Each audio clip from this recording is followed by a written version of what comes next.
But here comes Mo Farah now. He's working at it. He's digging deep. And the one thing about Mo Farah that you know is he will always give 100%. He is, in his own terms, he's a grafter. But he's running against a man who's just suddenly come back to form. And he's done that before. We've seen him be disappointing for a while and then come back to form. In the middle of this race, you wouldn't give him tuppence for his chances. And here we are now. Here's Kenenisa bekele testing our great Mo Farah. Every time he looks behind, Mo Farah seems to fight again, and Mo is fighting really, really hard. I thought Mo was working hard a couple of miles back. You could just tell by his facial expression. And this is Mo Farah under real pressure here, having to try to grit his teeth, trying to find something, because Bekele's not letting up. That gap, if anything's getting bigger, it's about 5 seconds at the moment, and Bekele looks strong, he looks confident, he looks quick as well. And unless Mo can turn around the momentum here, which is all going towards Bekele, he's going to run out of time, he's going to run out of space, and he's going to run out of speed. Well, the greatest cross-country runner of all time, the great trackman of many, many years ago, the world record holder for 5 and 10,000 metres, onto this performance. He's telling everybody, I'm going to be as good on the roads as I was on the track. He wants to be, he's so determined to be. He's built his own running track so that he can get his training done, and Mo Farah is on his way. Well, one thing Mo will be getting is the most support down this closing straight, and he just needs to keep focused on Kenenisa here.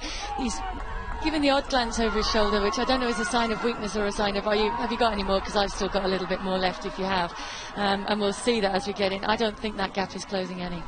All of a sudden, a different cadence from Mo Farah, though. I think Paula was right, but just as she said that, Mo Farah changing gear. Is this over? Is it finished? Kenenisa bekele doesn't have the pace he used to have anymore. But is there enough room? Is there enough distance for Farah to close this gap? A last effort by Mo Farah. Can he run on the roads like he's run on the track? And is Kenenisa bekele going to show him today? Don't write me off, don't forget me. 400 metres to go. Kenenisa bekele leads, but here comes Mo Farah. He's working at it. He's running like we've seen him run all season. He's heading for Kenenisa bekele, and Bekele knows he's coming. Has he left it too late? 300 metres to go. Bekele looks behind again, but Farah is coming. He's made a huge effort to try to get back to the Ethiopian, and the crowd know it. They're cheering him on. They've seen him do it on the track. Is he going to do it on the roads here? 200 metres to go. Bekele leads it. Farah on the charge.